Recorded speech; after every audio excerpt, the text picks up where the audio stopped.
esta carta comienza a mostrar el nivel de pecado y el nivel de corrupción del ser humano, tanto para el judío como para el gentil. Luego el apóstol Pablo quiere mostrar la gracia de Dios, la justificación. Los capítulos 4, 5 y 6 muestra también todas las debilidades del ser humano. Ya en el 8 y en el 9, él comienza a mostrar la gracia de Dios y comienza a mostrar la elección de Dios, de su pueblo, a cada ser humano. Es en este contexto que el apóstol Pablo comienza a decir de esta manera. Versículo 9 leemos: en el nombre del Padre, del Hijo y del Espíritu Santo. Porque la palabra de la promesa es esta, que por este tiempo vendré y Sara tendrá un hijo. Y no solo esto, sino también cuando Rebeca concibió de uno de Isaac nuestro padre. Verso 11. Pues no habían aún nacido, ni habían hecho ni bien ni mal, para que el propósito de Dios conforme a la elección permaneciese, no por las obras, sino por el que llama. Se le dijo: el mayor servirá al menor, como está escrito: a Jacob amé y a Esaú aborrecí. ¿Qué pues diremos? ¿Hay injusticia en Dios? En ninguna manera.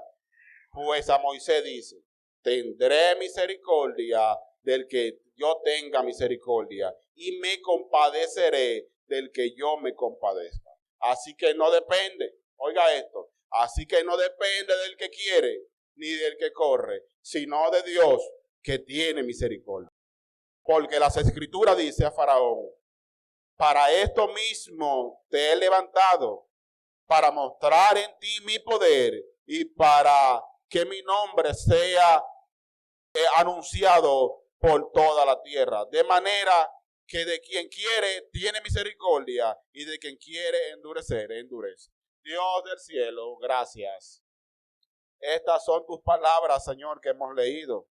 Esto está escrito y tú querías, Señor, que se hablara de esto. Gracias porque tú nos los permites, Señor, entender en bajeza, pequeñeces de tu palabra, Señor. Gracias a Dios. Esta es nuestra ofrenda de pan y peces, Señor. Multiplícala en cada corazón, en cada vida. En el nombre de Jesús. Puede sentarse, mi hermano, con un fuerte aplauso al Señor. Gloria a Dios.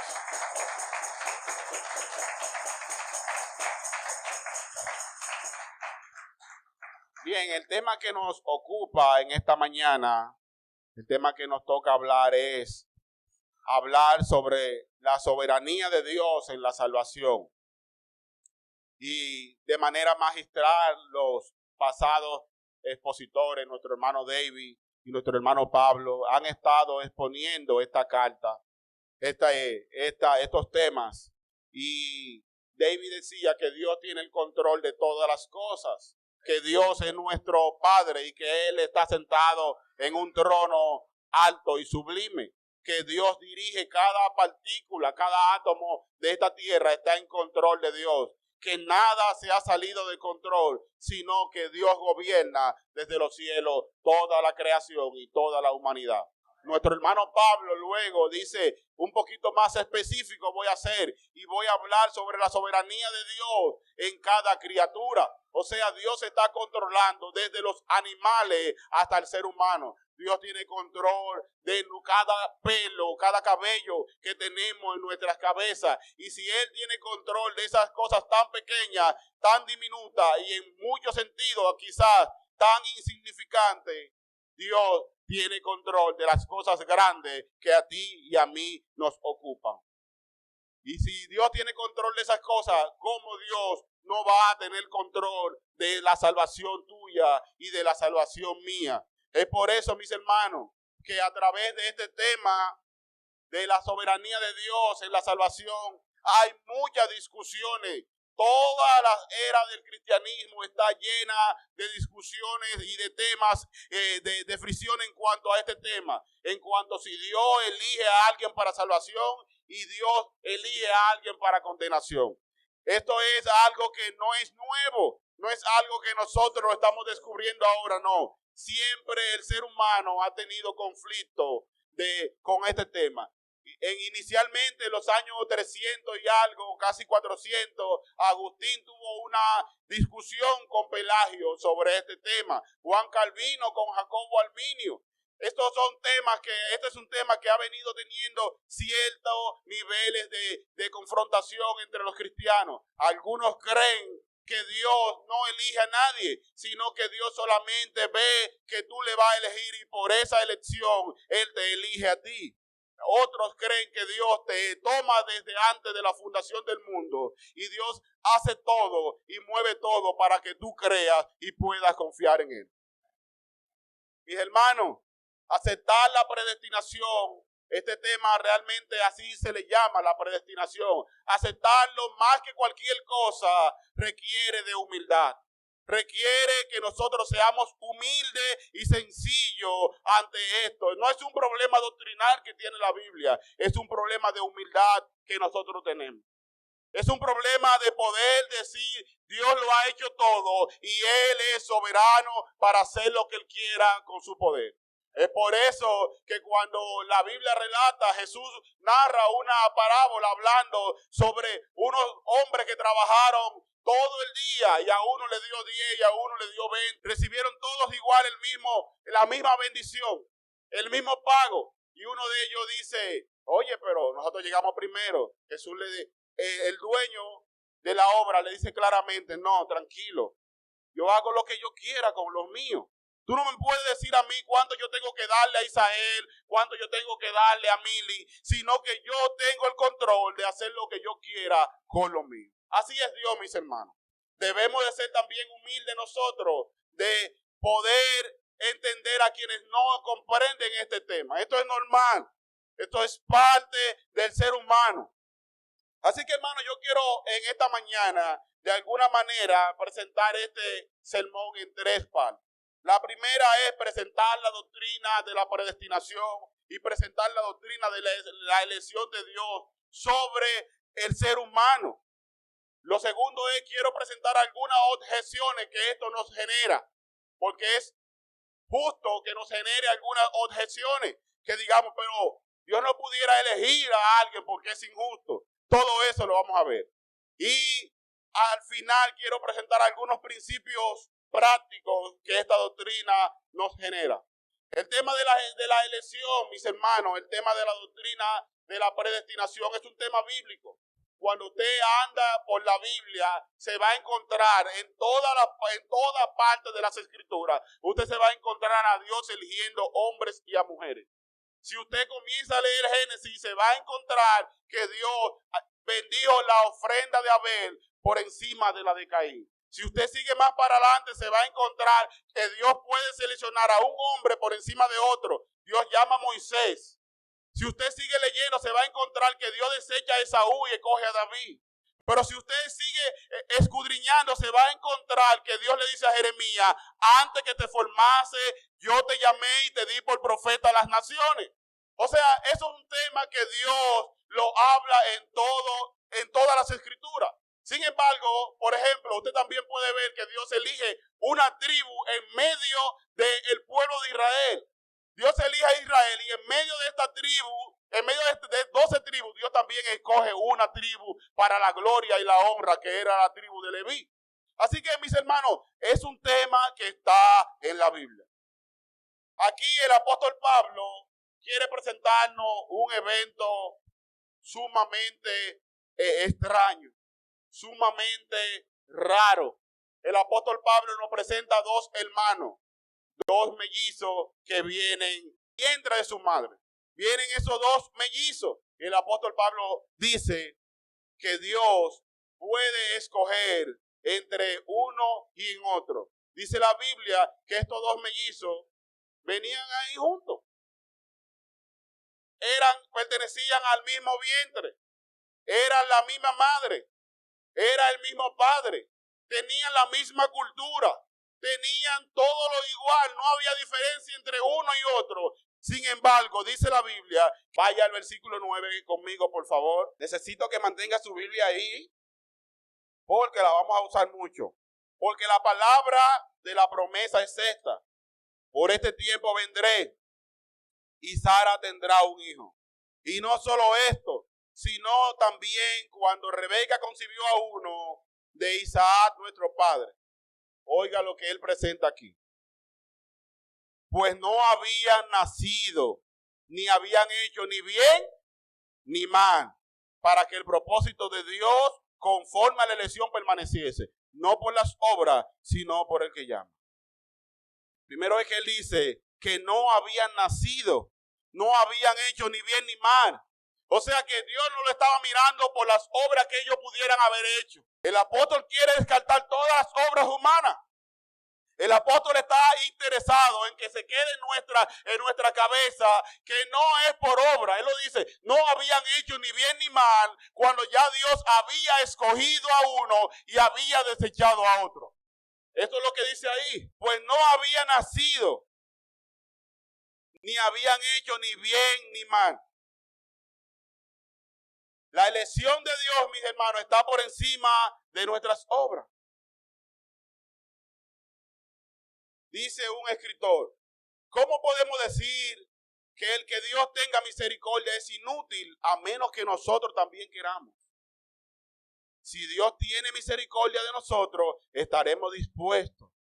Porque la naturaleza misma de la misericordia es producir en nosotros el querer como el hacer por su buena voluntad. Así que, mis hermanos, no se trata de cosas buenas que tú y yo hagamos. Se trata de que Dios así lo haya plasmado para nosotros. Dios elige a algunos y a otros pasa por alto. Vaya al versículo 12 conmigo. Dice, se le dijo, el mayor servirá al menor. Como está escrito, a Jacob amé, mas a Saúl aborrecí. ¿Qué pues diremos? ¿Que hay injusticia en Dios? En ninguna manera. Mis hermanos, es interesante leer lo que la Biblia dice, que a Jacob Dios amó, pero a que a Esaú aborreció. Y uno se pregunta, es normal que uno se pregunte, ¿acaso hay injusticia en Dios?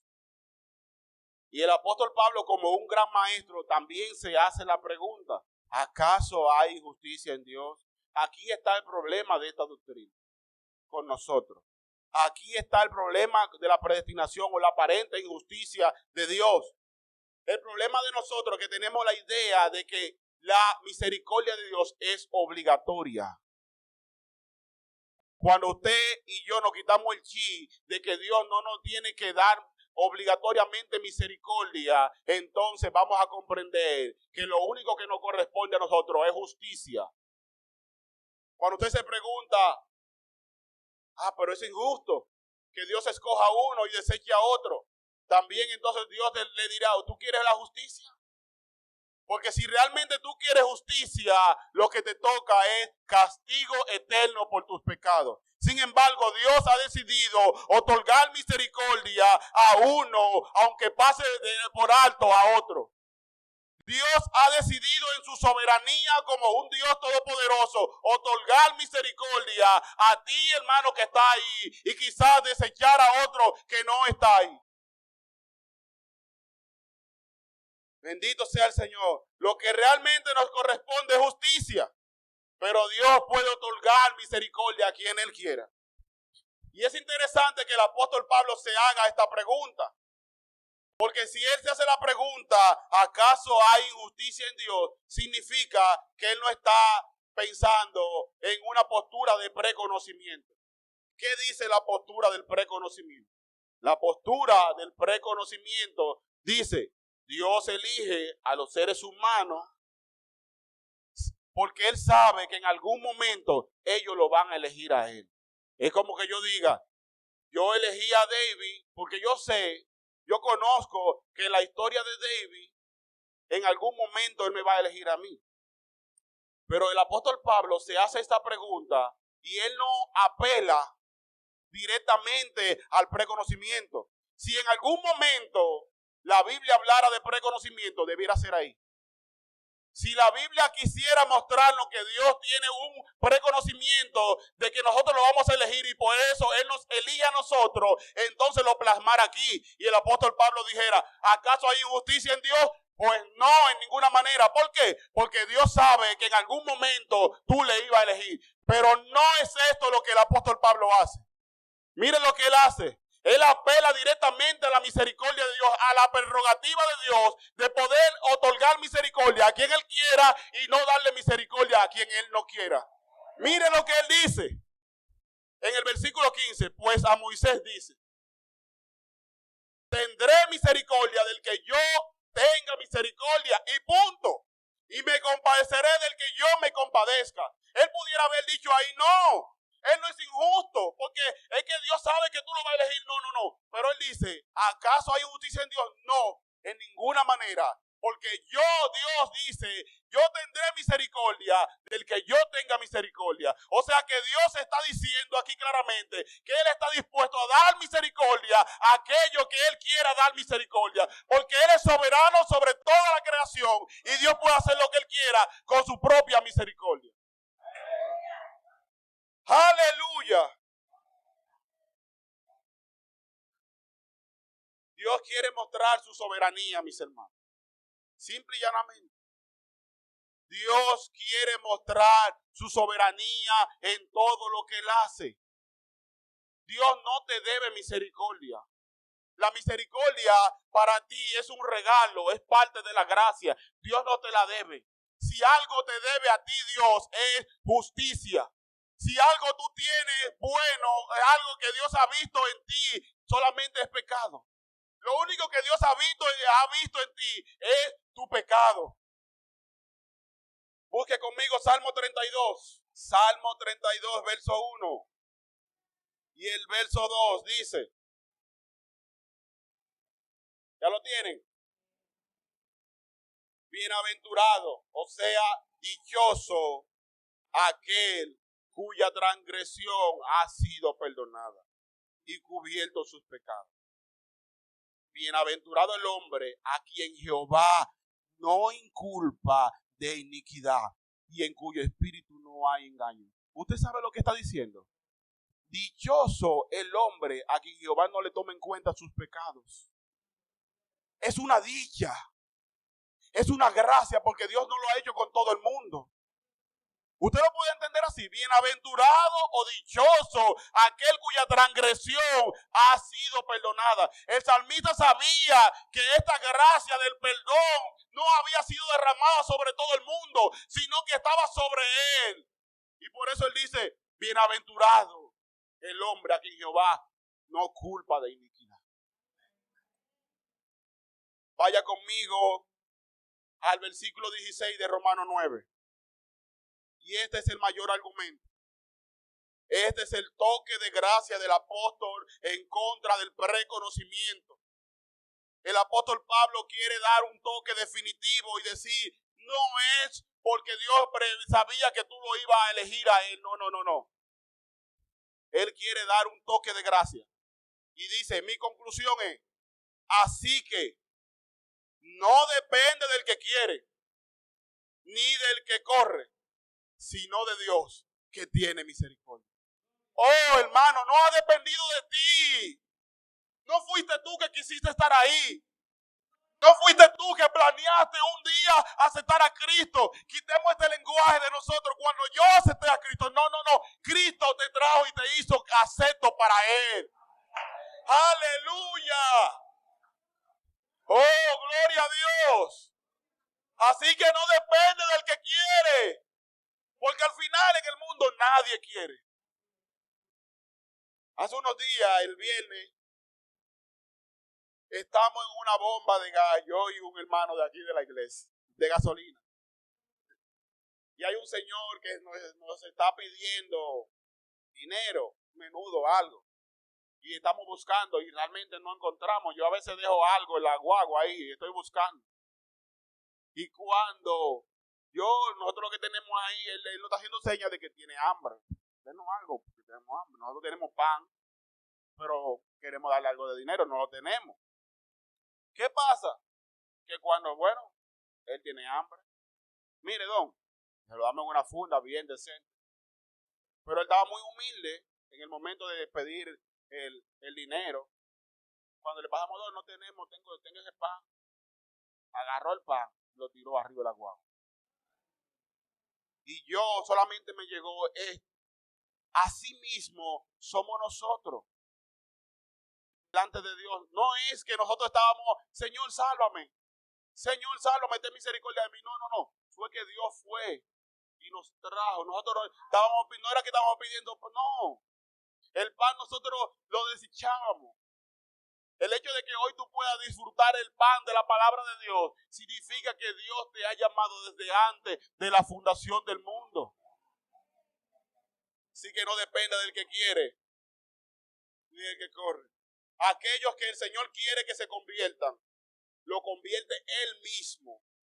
No solo hace dispuestos a los indispuestos, sino que hace ovejas de los lobos y mártires de los perseguidores, transformándolo por su gracia.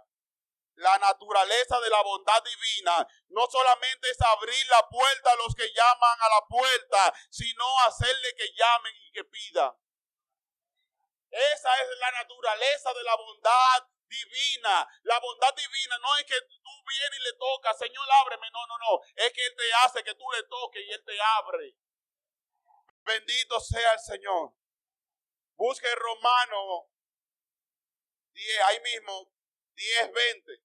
Gloria al Señor. Fui hallado de lo que no me buscaba. Y me manifesté a lo que no preguntaban por mí. Esa era la condición de nosotros. Dios se dejó encontrar de aquellos que no le estaban buscando. O sea, Ramón, usted nunca decidió estar aquí. Dios se ha dejado encontrar de ti y Dios se ha manifestado a ti para mostrar su gloria porque tú no le estabas buscando.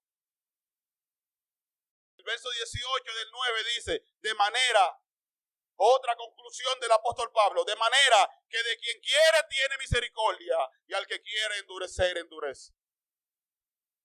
Y son textos duros que muchas veces nosotros nos ponemos a ver y analizar y nos dice, ¿cómo que Dios a quien quiere tiene misericordia y a quien quiere endurece? Lo que Dios está diciendo es que a quien Él quiere cambiarle el corazón, Él se lo cambia. Y a quien Él quiere dejarlo ser tan cruel y tan malo como puede ser, Él también se lo permite. Por eso a Faraón dice la Biblia que Él endurecía el corazón. No era que Dios le ponía maldad al corazón, no. Era que Él solamente quitaba su gracia que restringía la maldad de Faraón. No depende del que quiere, sino del que Dios tenga misericordia.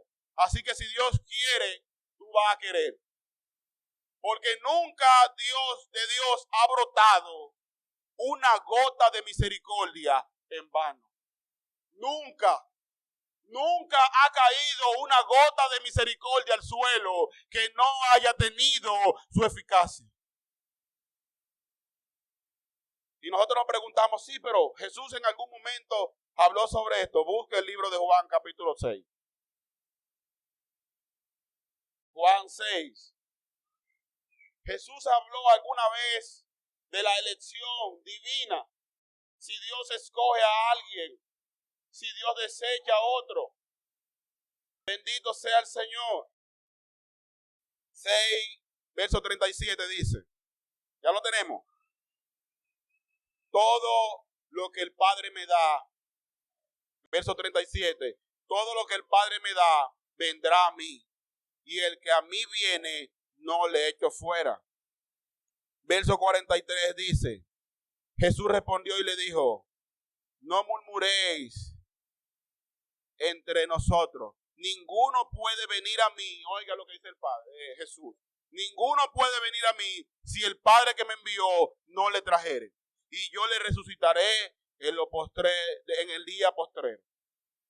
Verso 65 dice, y dijo, por eso os he dicho que ninguno puede venir a mí si no le fuere dado por el Padre. Si usted mueve algunas hojas y va al capítulo 10 de ese mismo Juan, usted se va a encontrar en el versículo 14 que dice, yo soy el buen pastor y conozco a mis ovejas. Yo soy el buen pastor y conozco a mis ovejas. También tengo, en el versículo 16 dice, también tengo otras ovejas que no son de este redil. Aquellas también debo traer. Y oirán mi voz y habrá un rebaño y habrá un pastor. Verso 26, pero vosotros no creéis. Oiga esto, pero vosotros no creéis porque no son de mis ovejas. El que no cree no es porque Dios no ha podido romper su libre albedrío, es porque no son de sus ovejas. Eso es lo que el Señor está diciendo. No son de sus ovejas. Ahora, hay algunas objeciones que esta doctrina presenta. Y quiero ser sincero, todas estas objeciones tienen su razón de ser. Y de alguna manera nos pone a razonar, nos pone a preguntarnos. Por ejemplo, ¿incentiva esta doctrina hacia el pecado? Por ejemplo, si Dios me eligió a mí desde antes de la fundación del mundo, hermana Cristina, yo puedo pecar. Porque yo puedo vivir en pecado y en algún momento yo voy a venir a los pies de Cristo. El problema de esto, mis hermanos, es que cada vez que esta doctrina es presentada en la palabra de Dios, es presentada junto con la santificación. O sea, que si Dios te llama y Dios te elige, Él te santifica. No es que tú vas a vivir una vida depravada porque Dios te llamó, no. Es que nadie que ha sido llamado y escogido por Dios va a querer fallarle a un hombre, a un Dios que ha hecho tantas cosas por ellos. Segunda de Timoteo 2:19 dice, pero el firmamento de Dios está firme. El fundamento de Dios está, ¿cómo? Firme, teniendo este sello. Conoce el Señor a los que son suyos.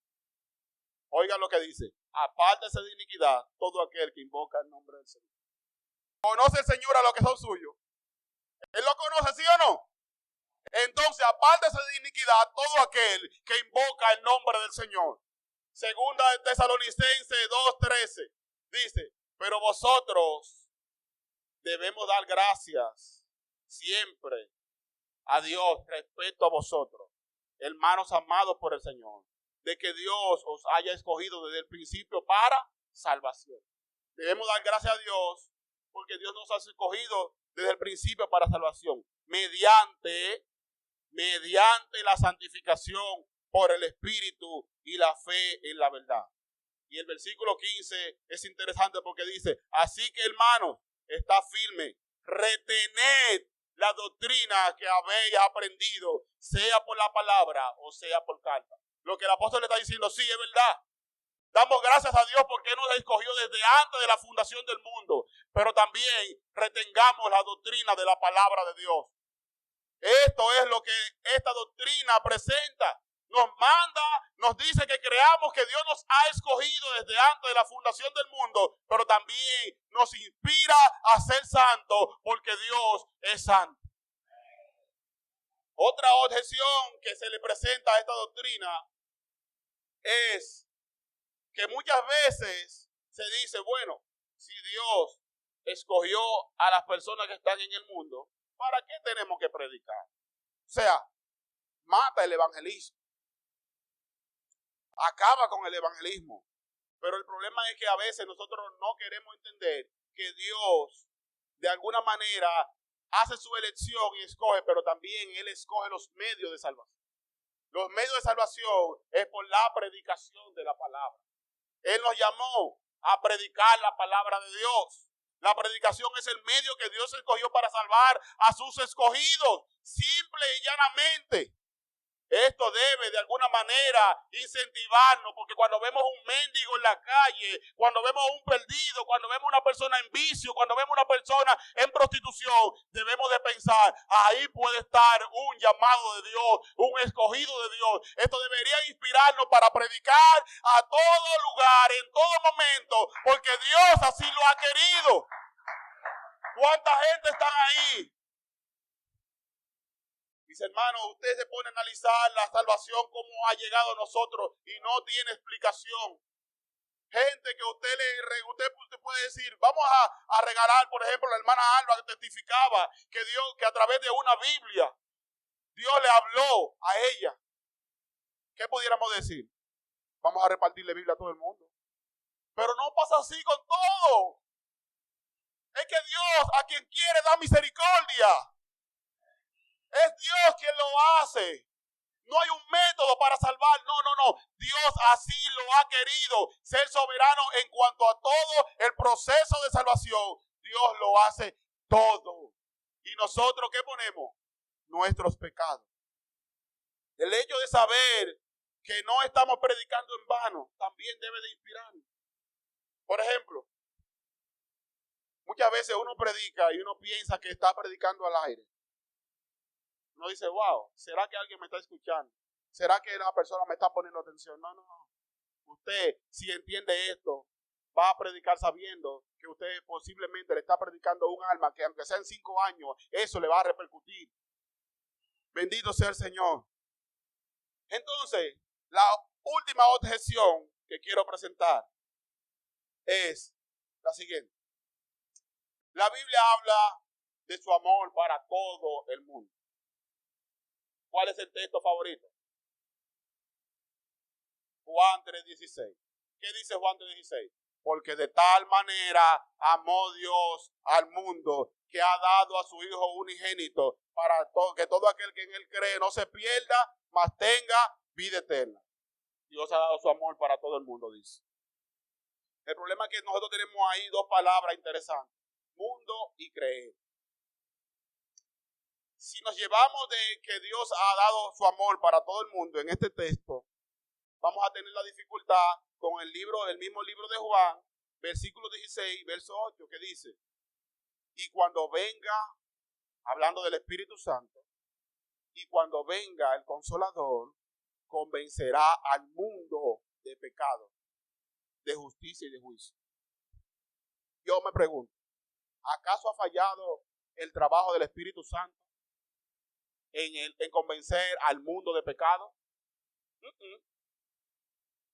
El Espíritu Santo se ha propuesto salvar a cada uno de los hijos de Dios y Él lo ha hecho.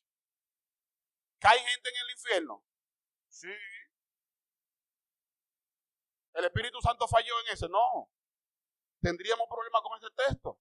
Otro texto en Juan 1:10 dice, y en el mundo estaba, y el mundo por Él fue hecho, pero el mundo no le conoció. Una pregunta, ¿Jesús estaba en el mundo y el mundo no le conoció? ¿Todo el mundo no le conoció? ¿O nada más fueron los judíos?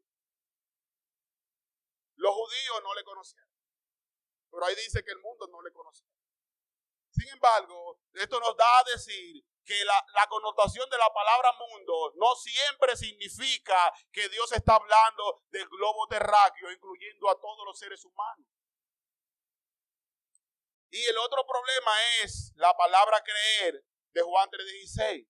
La Biblia dice que la fe no es de todos. Si usted busca Tesalonicenses 2, según Tesalonicenses 2:3 dice, y para que seamos librados de hombres perversos y malos, porque no es de todo la fe.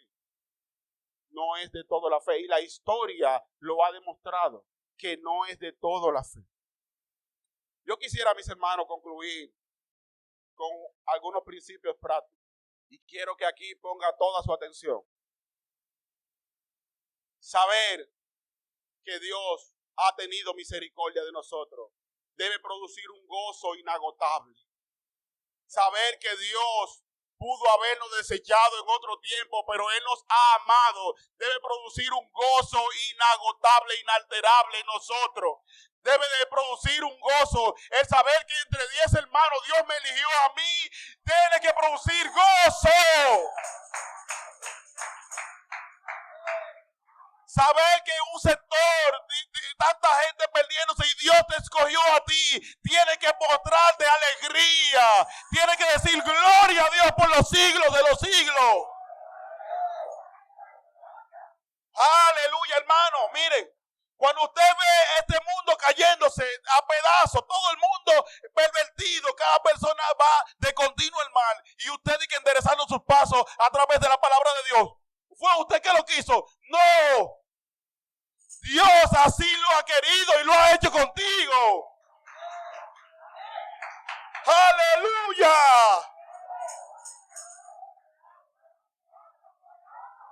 Oh, cuán gozoso yo me siento, hermano, el saber que desde la fundación del mundo Dios pensaba en mí. Oh, aleluya. Dios le dijo a Jeremías, antes que te formase, yo te conocí y te di por profeta. No te pregunté si tú querías. Antes de que tú te formases, yo había pensado en ti. Óyeme, antes de que tu papá te diera nombre, ya Dios tenía un nombre para ti. Antes de tú pensar que tú ibas a estar aquí, ya Dios lo sabía. Y Dios te había preparado para esto. Yo debía estar perdido en la calle, en las drogas. Yo debía estar en el mundo. Pero Dios ha tenido misericordia. Esto produce alegría, gozo y paz en mí.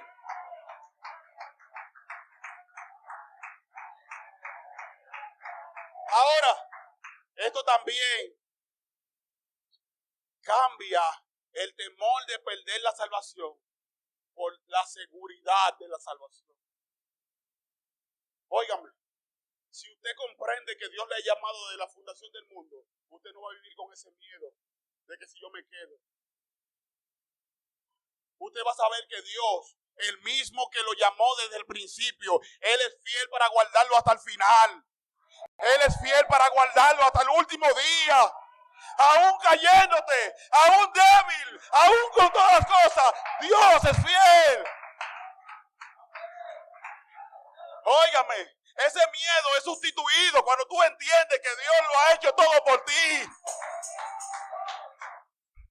Óyeme, la seguridad que Dios te da es tan fuerte que puede hacer que, como el apóstol Pablo dijo, es verdad que esta carne se está acabando, pero una cosa hago, yo todo esto lo dejo atrás como basura, pero yo me extiendo hasta el blanco.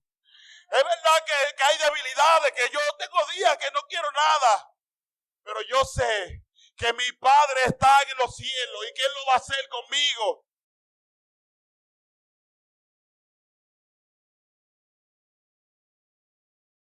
¡Aleluya!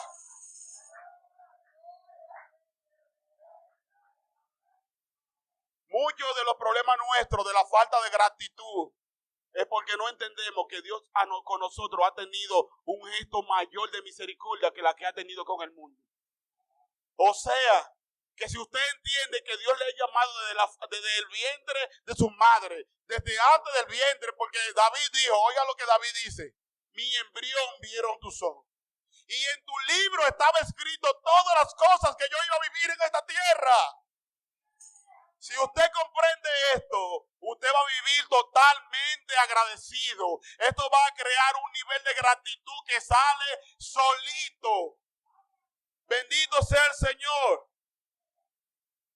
Y si usted también comprende esto, mis hermanos, yo sé que hay cosas que no la vamos a comprender, pero si usted puede asimilar que Dios ha sido bueno con usted, la gracia tomará sentido para usted. Una gracia que dependa de lo que yo haga no sirve de nada porque yo soy demasiado pecador. Es que si la gracia dependiera de cómo yo me sienta, de si yo puedo sostener la gracia de Dios, si yo la puedo llevar hasta el último día de mi vida, la gracia ahí. Si la gracia depende de eso, qué pena sería de nosotros. No, mis hermanos. La gracia de Dios tomará sentido en tu vida. Si tú reconoces que tu Dios es todopoderoso y que tu Dios te ha guardado desde antes de la fundación del mundo. Bendito sea el Señor. La muerte de Cristo va a dejar de ser algo universal. Va a ser por ti. La muerte de Cristo va a comenzar a tener un sentido personal. Va a comenzar a sentir que fue por ti que lo hizo. Que fue por mí. Hermano Ramón, fue por usted que lo hizo. Bendito sea el nombre del Señor. Inclina tu rostro ahí donde está. Señor, Reconocemos, Dios, nuestras debilidades. Son cosas que nosotros no podemos comprender del todo. ¿Por qué tú lo has hecho así? Pero en humildad te decimos gracias, porque así tú lo has querido. En humildad, Señor, reconocemos, Señor, tu bondad y tu misericordia. Señor, en humildad, Señor, te pedimos que nos ayude a vivir a la luz de esa gracia que tú has derramado por nosotros. Ayúdanos, Señor, y ten misericordia de nosotros en cada una de las cosas, Señor. Ayúdanos a comprender tu palabra y que tú eres soberano aún en nuestra salvación. Por Jesús. Amén y amén.